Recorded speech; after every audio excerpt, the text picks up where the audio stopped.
This is Busted Pencils, fully leaded education talk. Here are your hosts, Dr. Tim Slecker and Dr. Johnny Lupinacci, educated educators talking education. Yeah, that's Busted Pencils, fully leaded education talk. Educated educators talking education. Classes in session.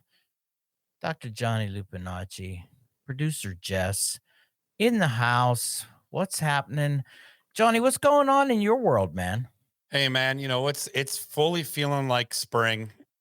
Winter sports are winding down, and just excited to be here talking education talk. Fully leaded education talk gets me going, so I'm excited. Another week, here we are. It's March, lots of exciting things, and certainly, not a lack of information about policy and schools and things happening, especially in higher ed. So Yeah. excited about discussions today, man. I teach teachers, I work in higher ed, so it's been a blitzkrieg of meetings responding to, policies and shifts. Yeah. Jess, what about you? How you doing? You know what? As the days are getting longer and the temperatures are getting a little bit warmer, I'm feeling a thaw happening inside of myself. And it has been good to reconnect with the things that bring me joy, including, of course, educated educators talking education. How you doing, Tim?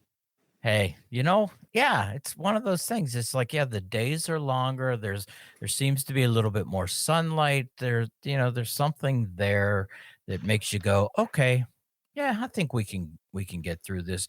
But Johnny, yeah, talking about higher education, you say, we love to grab guests that are doing, commentary in ways that help the Busted Pencil listener, really make sense of what's going on. And you say the let's be honest, the what are attacks on higher education in this current world is frightening, potentially disruptive. But there are people out there that are at least helping us try to make sense of some of the things going on.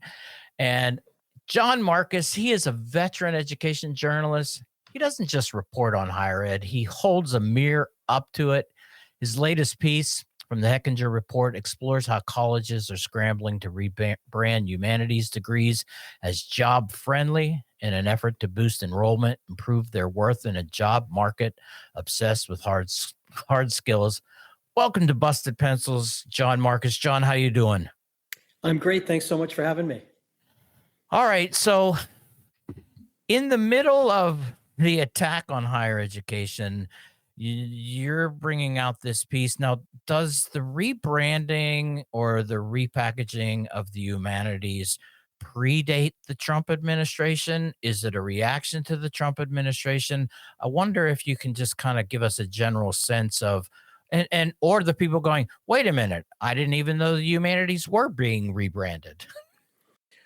I think what people might not be aware of is how much in decline the humanities have been over the last few decades. And this absolutely predates the current administration, although I'm sure that probably will complicate efforts to reboot the humanities.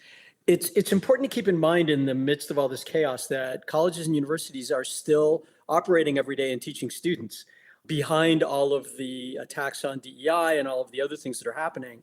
And one of those ways is by trying to connect the humanities with their application to careers.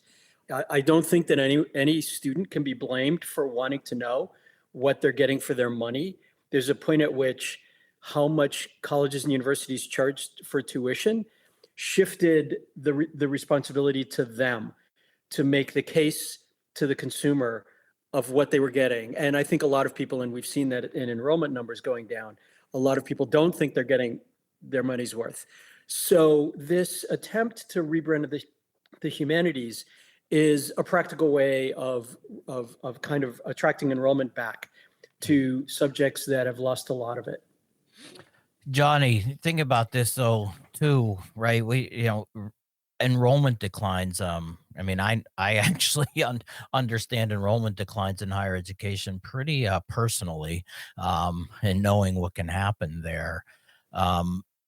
But John, thinking about this though too, is I wonder about, rebranding the humanities. Is it about job readiness, or isn't it about time to potentially help students and families, my neighbor, understand what it is about the humanities that is essential to living a life in a democracy, and that maybe higher ed really hasn't done a good job other than saying we know best and you need these courses because we said so. Yeah, I think both of those things are true. I think it's preparing students for careers, better connecting the skills that you legitimately learn from the humanities with what employers want, but also explaining that to parents.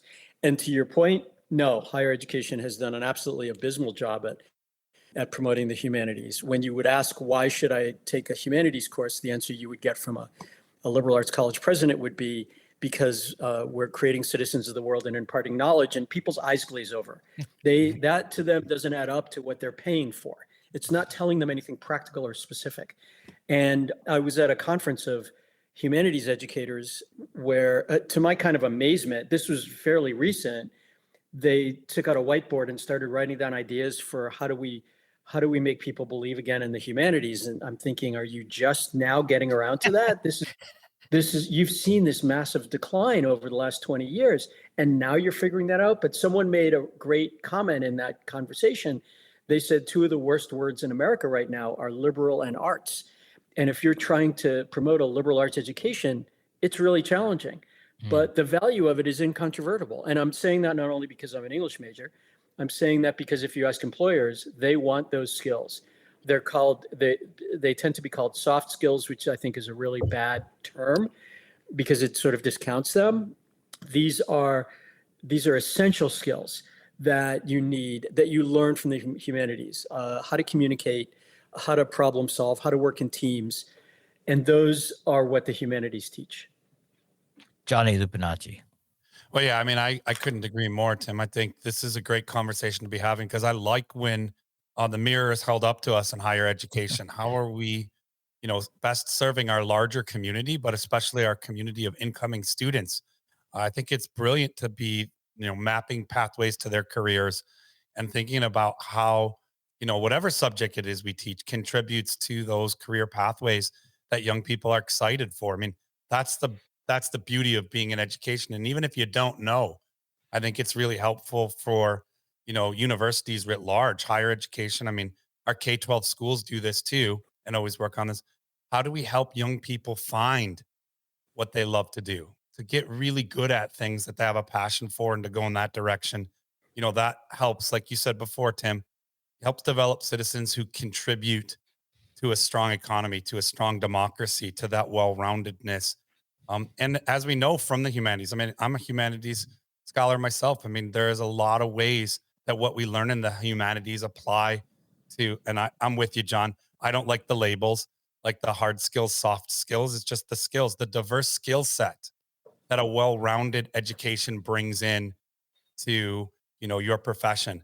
I got the privilege in the last couple of years to work closely with some med schools and to see, future doctors also having art courses and poetry classes as part of their med school training, because the research has shown the balance that it brings, the way that they can, I'm I'm going to really simplify it because I'm not a brain scientist, but I understand it as like, hey, having good left brain, right brain balance, Hmm. these kinds of things. Also having, a way to, continue to keep our fine motor skills and our creativity and our thought process for divergent thinking and all of this helps our communication skills, helps us relate to patients and things like that. So I've seen the research informing some of that change.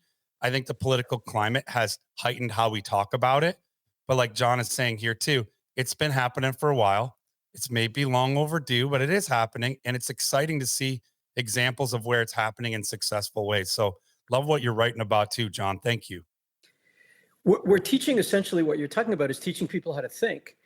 And we kind of need more of that. I think that's a fair comment to make, without suggesting one way or the other how they think, but we need people to think for themselves. Mm. Also, to your point, Tim, it is a rebranding. Absolutely. There's no question about that. But I don't want to leave listeners with the impression that it's just changing the name, changing the Mm. words. As you said, Johnny, to the idea of combining things like I wrote about a program, a medical school that teaches, or it's a pre-med program that also teaches French to future doctors, and then they go to a hospital in France and work there. There's a program that I visited that combines religion with healthcare. So because there are not necessarily only mainstream religions, but sort of kind of alternative religions that have different ways of approaching medical issues. And to know that and to understand a patient's knowledge of that or faith in those kinds of alternative healthcare options is important for people in the healthcare community. So all of these things matter, and by not just rebranding, but genuinely connecting these subjects, I think is where people have seen a huge uptick in humanities enrollment. Our guest is John Marcus. His piece in the Hechinger Report, Colleges Rebrand Humanities Majors as Job Friendly. That's what we're talking about today. John, I wonder though, too, when kind of come back to this, employers say they want critical thinking skills.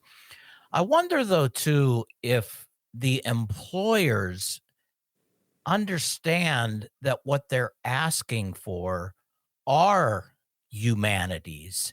I wonder how much sometimes our employers themselves don't really know how to say, wait, those courses are essential and we didn't know they weren't being taught, or do we have education also to provide to employers to say, hey, you know how you feel like you're missing critical thinking in your workers? Did you know it might be because of? John? Yeah, that's a great question. I don't know. I do know that empirically you can see an overwhelming desire among employers and hiring managers to have those kinds of abilities, those kinds of talents in college graduates. You can also see overwhelmingly that they're not getting it. Yeah. They are really disappointed in the people coming out of college in terms of their ability to problem solve and work in teams and all of those other humanities related skills. I don't know whether they equate it, but I will say that I visited the University of Arizona to report this story, which has been particularly active in this area and whose humanities enrollment has increased significantly. And where you do see it is that business school deans get that their business students should be taking humanities courses.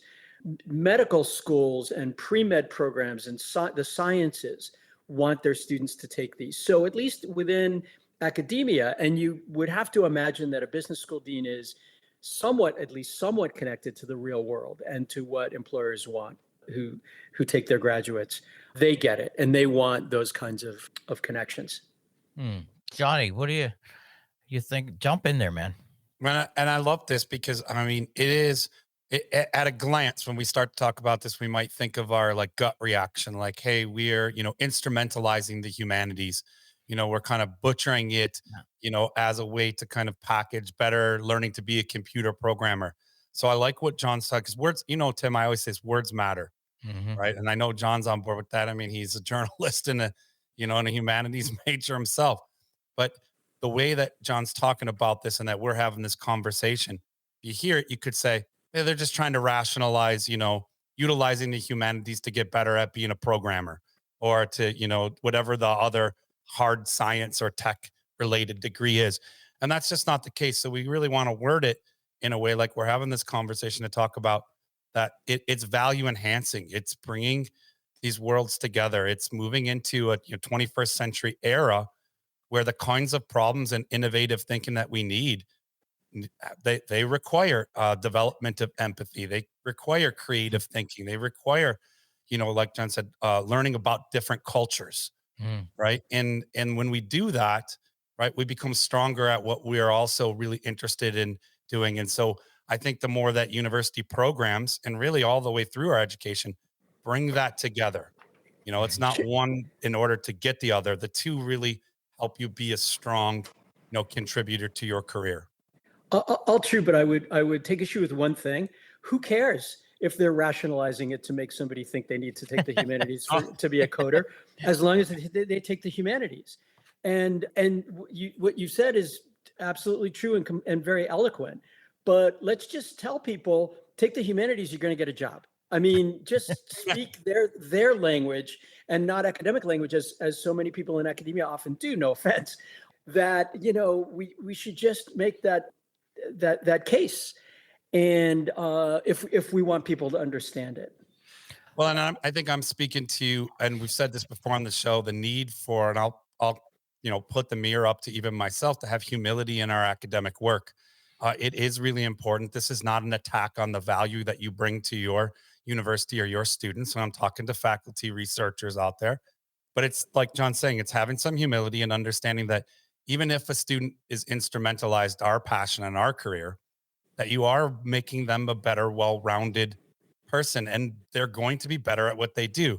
So it's a both and, right? So I'm calling and asking for a little humility from faculty who really tend to dig in and say, but we should still understand the value of my area of interest, or what I'm teaching is just as important. But like, no one's saying it isn't. So, but I get the way that it feels. So I'm trying to bridge that gap and ask for faculty and experts who our students are learning from. And I'm with you, John. Like, who cares? They're getting better at what they're doing in a way that we all agree is really healthy and helpful for them.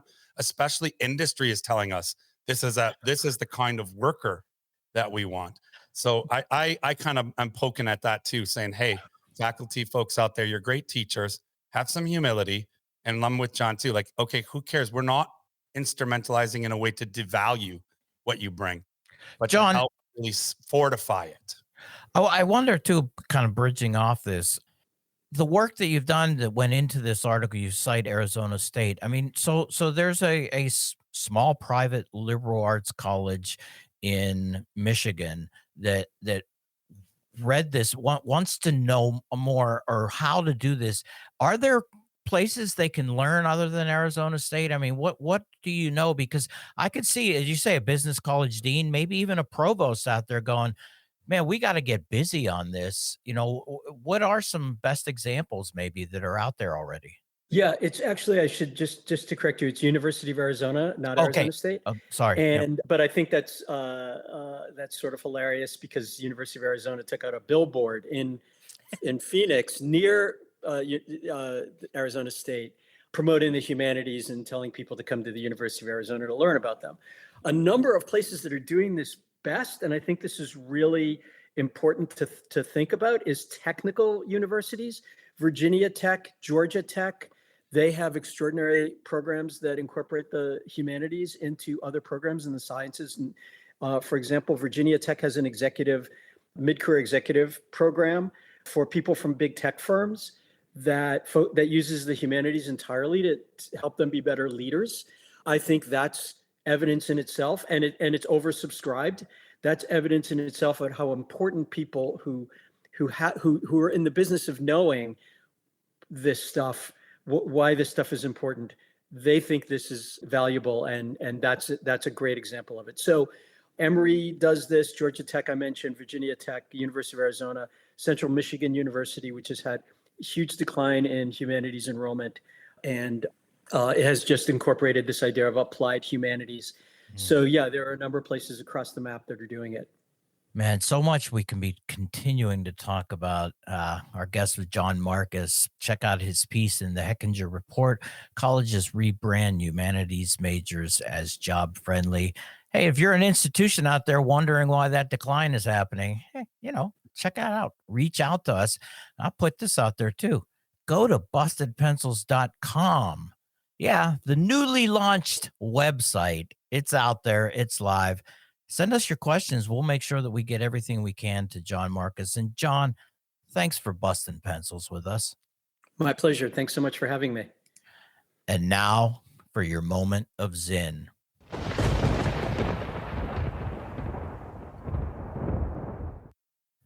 Patriotism requires a distinction between government and country. That's what the Declaration of Independence was all about. The Declaration of Independence which isn't taught very well, I must say. On the 4th of July, you'll see newspapers printing the whole Declaration of Independence, but it seems meaningless because they don't really catch the philosophy of the Declaration, because the philosophy of the Declaration is expressed in the idea that governments are artificial creations.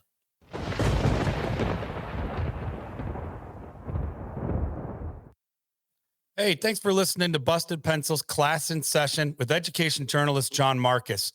And for grabbing podcasts like this one and other special Busted Pencils content on Apple Podcasts, Spotify, and of course on the Civic Media website, or like Tim mentioned in the show, you can go to bustedpencils.com. Hey, and don't forget to find free throws and face-offs on Friday and catch Busted Pencils live at 3 p.m. Central Time across all the Civic Media Network stations for an hour of your favorite blue-collar scholars, Tim and Johnny, and keep busting pencils.